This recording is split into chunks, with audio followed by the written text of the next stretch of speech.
our longest trusted English newspaper since 1898. Now available digitally. Computer, order the Manila Times Digital Edition. Subscribed. Get the Manila Times Digital Edition for less than 2 pesos and 50 centavos per day when you sign up for 1 year. The Manila Times, news source of choice, trusted since 1898. Good day. Here are the stories for the Manila Times for Saturday, June 4, 2022. U.S. backs Philippines' protest of China fishing ban. The United States on Thursday backed the Philippines in criticizing a unilateral seasonal ban on fishing declared by Beijing in the dispute-rife South China Sea. The State Department pointed to a 2016 ruling by a court in The Hague that rejected Beijing's claims, as well as the UN Convention on the Law of the Sea, ratified by China although not by the United States.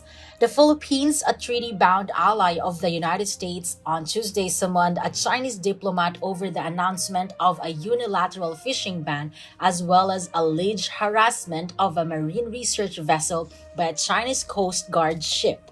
China has each year declared a fishing ban in the summer, pointing to the need to develop sustainable marine life due to overfishing in the major population hub.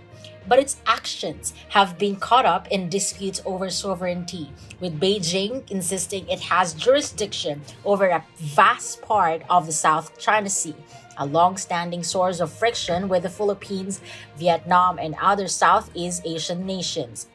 In its diplomatic protest, the Department of Foreign Affairs said the ban exempts Chinese fishing vessels and violates the 1982 UN Convention on the Law of the Sea and the 2016 Arbitration Tribunal's decision. China does not recognize the arbitration ruling and continues to defy it. The ban has no basis in law and undermines the mutual trust, confidence, and respect that should underpin bilateral relations, the department said in a statement.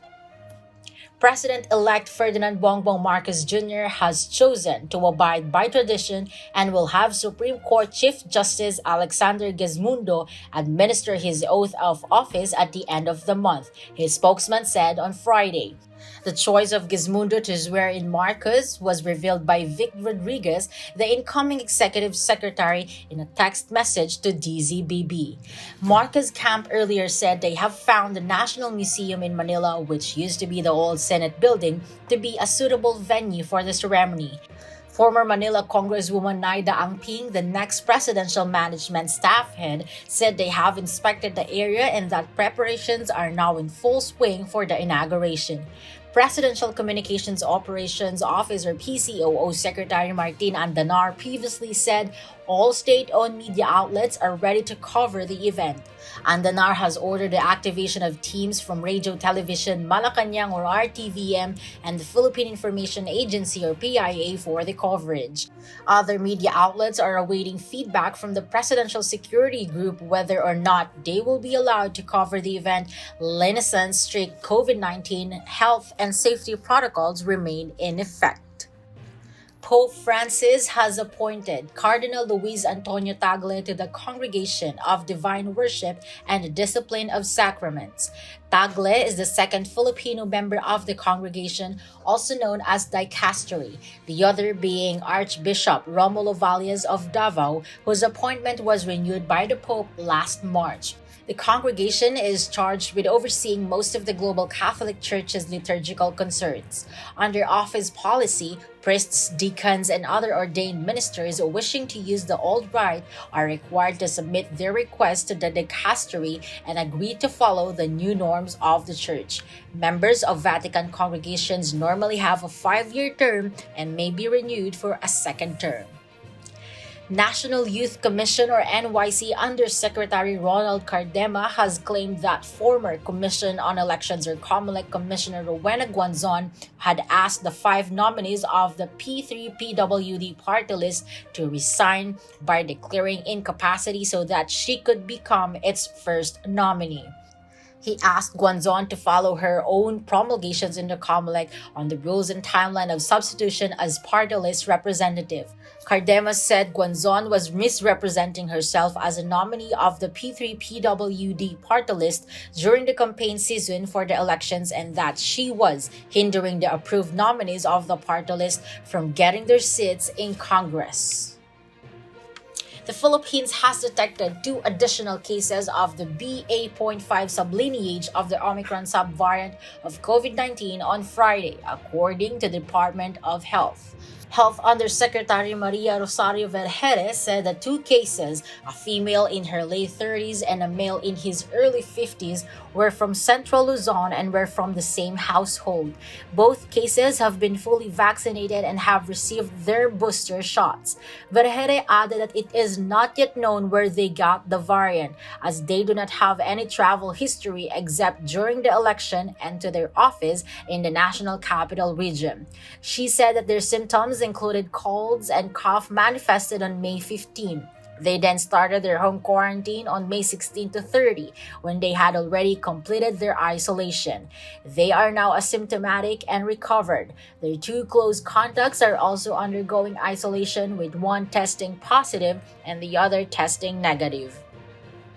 Over to business, the Philippines secured $650 million or about 34.32 billion pesos in loans from the Asian Development Bank or ADB on Friday to assist the development of its capital markets as well as the government's climate change adaptation and mitigation initiatives.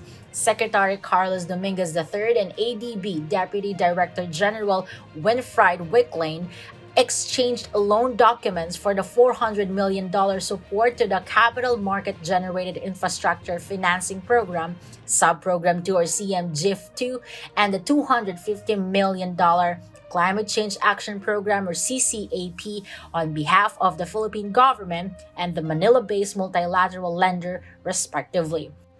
At ceremonies held at the Department of Finance head office in Manila.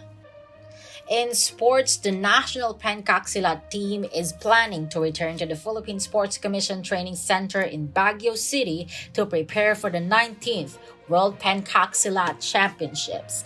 Philippine Pencaksilat Association Secretary General Inier Condor said 25 Filipino athletes will join the tournament to be held in Melaka, Malaysia on July 23 to 31. Leading the team is Mary Francine Padios, who won the gold medal in the women's semi-artistic tanggal or single event in Vietnam Southeast Asian Games. Also joining the trip are Alvin Campos, men's standing 70 to 75 kilos, and the men's semi-artistic regular trio team of Rick Rod Ortega, James L. Mayagma, and Jefferson Ray Loon. Antonio Contreras, Yen Macabenta, and Danton Remoto are today's front page columnists. Contreras has a word for the electoral victors. Macabenta discusses President-elect Ferdinand Bongbong Marcos Jr.'s decision to hold his inaugural at the National Museum, and Remoto tackles the internationalization of the book Birds of Prey. Today's editorial believes the Asian Development Bank's loan will generate more value than cost. Read a full version on the paper's opinion section or listen to the Voice of the Times. For more news and information, get a copy of the Manila Times on print. Subscribe to its digital edition or log on to www.manilatimes.net. Follow us on Twitter, Facebook, or Instagram. And keep up with the Times. This is EJ Gomez reporting.